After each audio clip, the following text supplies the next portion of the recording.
teman-teman, selamat datang kembali di podcast Youth Talk with Senior Komnas Pengendalian Tembakau.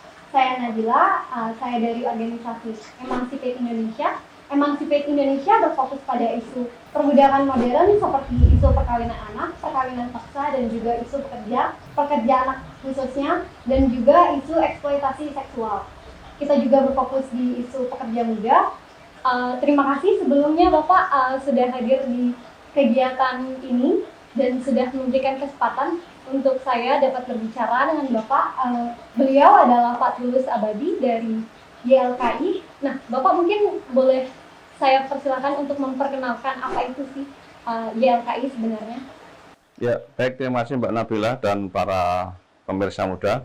Jadi YLKI adalah Yayasan Lembaga Konsumen Indonesia, sebuah lembaga konsumen yang berdiri sejak tahun 73, jadi 11 Mei 73, jadi kami sudah berusia 48 tahun, sebentar lagi adalah 50 tahun, yang sesuai dengan namanya, YLKI adalah lembaga yang khusus mengadvokasi isu-isu perlindungan konsumen untuk melindungi hak konsumen dan juga memperjuangkan hak-hak konsumen. Dan YLKI juga anggota dari CI, Consumer International, yang di London sejak tahun 74.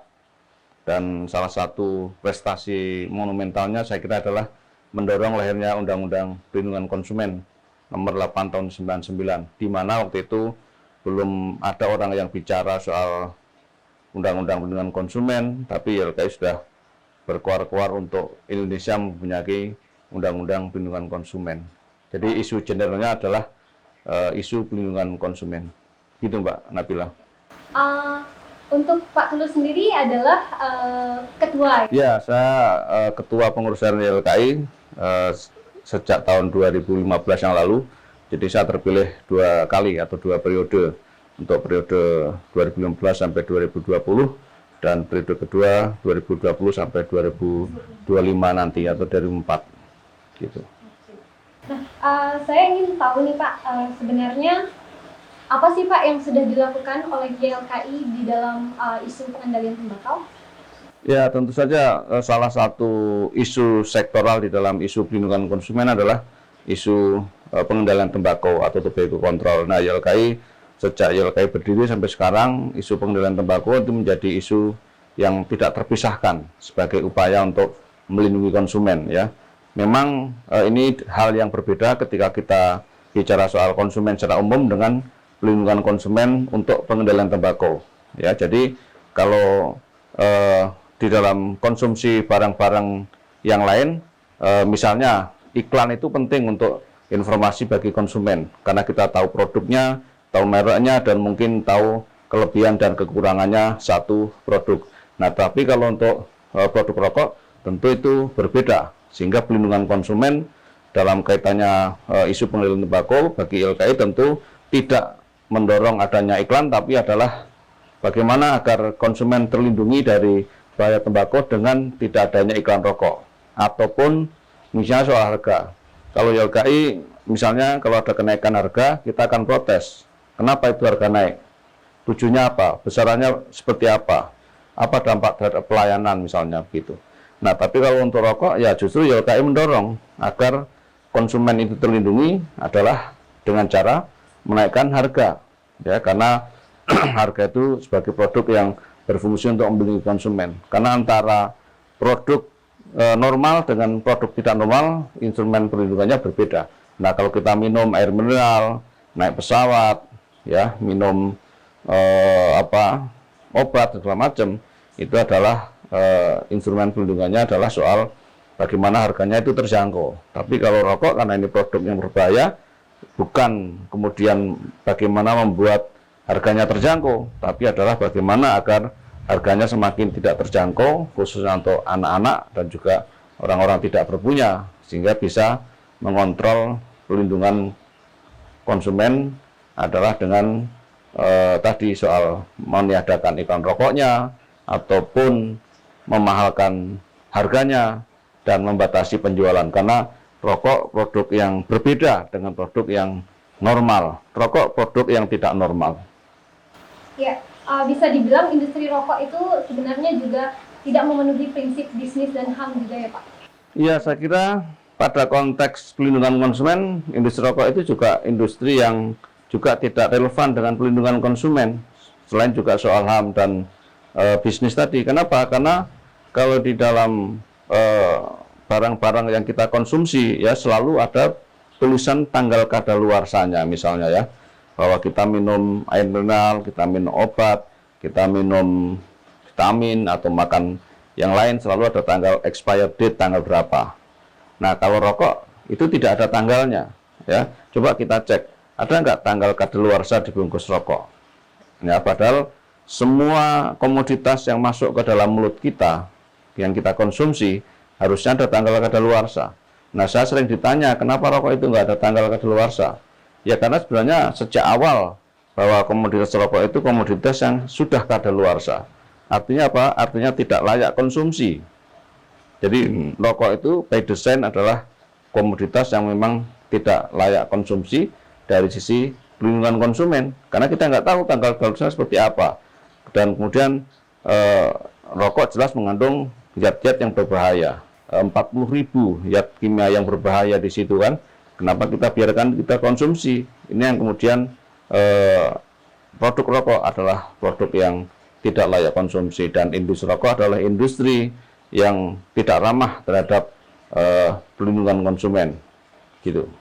Ya, sepengetahuan saya juga di industri rokok itu ada eksploitasi di dalamnya seperti pekerja anak khususnya. Di beberapa di daerah di Indonesia itu industri rokok masih sangat sebenarnya itu mendukung juga bahwa sebenarnya banyak juga loh pekerja-pekerja anak. Iya, saya pun juga pernah langsung mengunjungi satu kebun tembakau di Jawa Timur.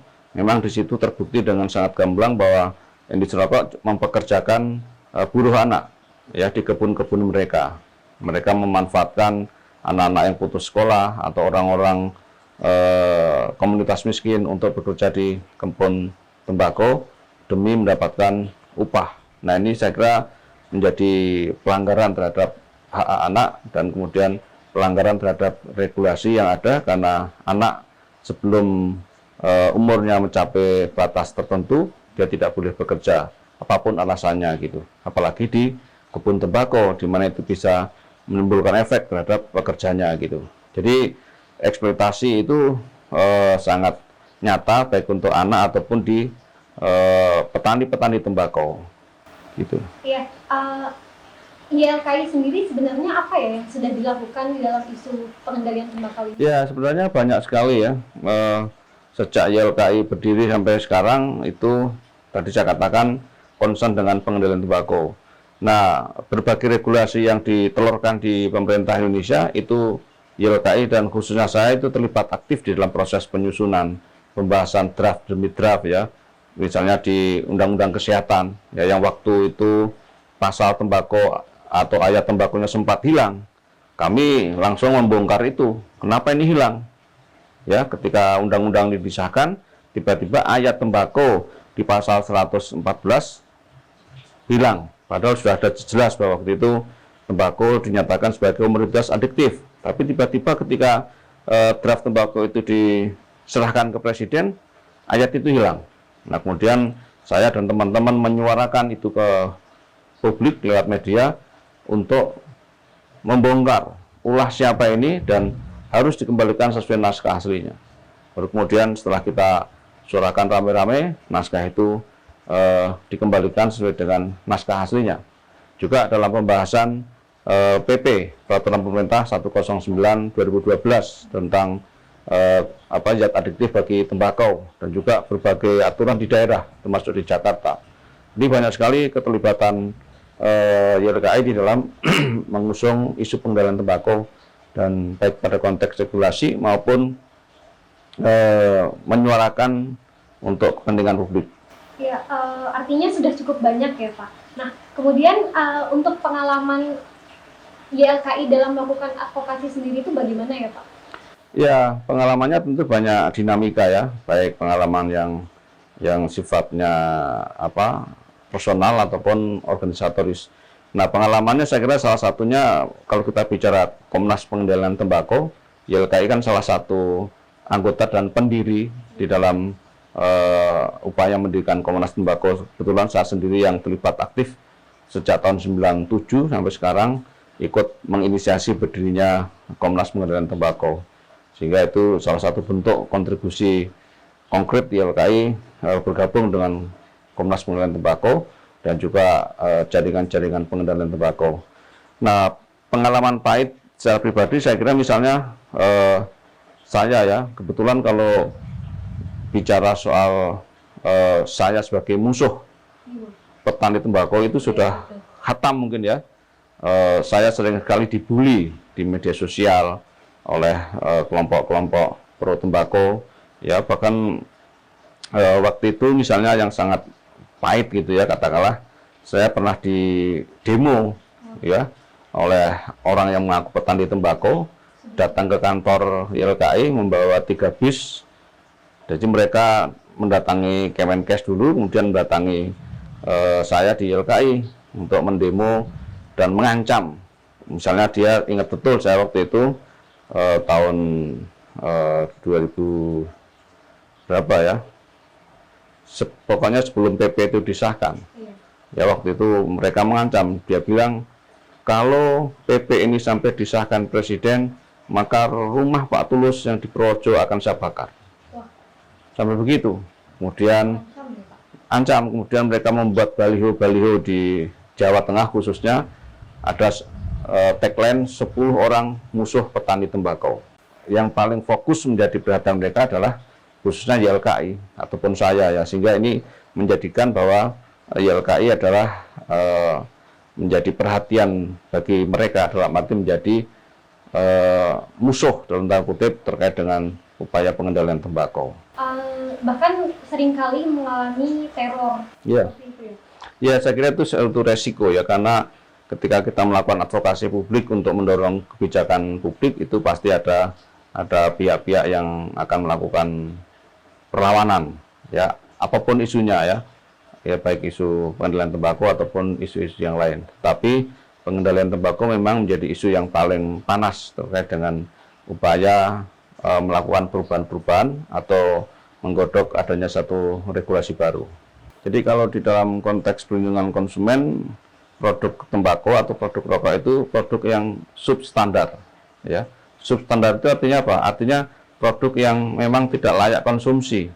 Ya, jadi kalau kita bicara pengendalian tembakau, bahaya tembakau dengan pelindungan konsumen, menurut Undang-Undang Pelindungan Konsumen, produk rokok itu produk yang ilegal pada konteks Undang-Undang Pelindungan Konsumen karena dia tidak layak konsumsi karena membahayakan konsumen. Kalau misalnya suka duka yang Bapak alami sendiri selama menjadi aktivis pengendalian tembakau itu bagaimana? Ya, salah satu suka dukanya seperti itu. Sukanya ya tentu senang ikut menyuarakan sesuatu yang memang sangat berbahaya bagi masyarakat Indonesia, sehingga ikut bangga menyuarakan agar ini menjadi perhatian masyarakat. Ya, dukanya tentu tadi ada tekanan-tekanan ataupun teror-teror yang kemudian sedikit banyak juga itu berpengaruh terhadap misalnya keluarga juga ya, misalnya saya dibilang jangan terlalu keras dan lain sebagainya gitu, karena nanti menyangkut keamanan, menyangkut keluarga dan segala macam gitu. Berpengaruh ke lingkungan sekitar nggak ya Pak kira-kira? Menurut saya ini pasti kemungkinan akan berpengaruh ya Pak. Bagaimana pandangan misalnya teman-teman melihat Bapak sebagai? Ya, ada ya di lingkungan di RT saya misalnya, walaupun saya juga justru ketika saya ikut rapat RT atau arisan itu saya ikut mengedukasi mereka tentang bahaya rokok di kalangan rumah tangga ataupun bagi kesehatan. Ya, ada yang mengapresiasi, ada yang mencibir, ada yang juga masa begitu, ada yang bilang ini kepentingan asing dan segala macam. Itu juga sudah muncul seperti itu. Bisa kita lihat teman-teman bagaimana sebagai seorang aktivis pengendalian tembakau dan juga organisasi YLKI telah melakukan banyak kegiatan advokasi. Namun bisa kita lihat juga bagaimana banyaknya serangan yang dialami oleh senior-senior kita, terutama Pak Tulus dan juga teman-teman dari YLKI. Nah, Belum lagi kita ketahui bahwa ada juga pekerjaan anak yang banyak tidak diketahui oleh konsumen dan seharusnya diketahui oleh para konsumen. Terima kasih teman-teman, selamat melanjutkan aktivitas. Sekian dari saya Nabila dan juga Pak Tulus. Wassalamualaikum warahmatullahi wabarakatuh. Waalaikumsalam.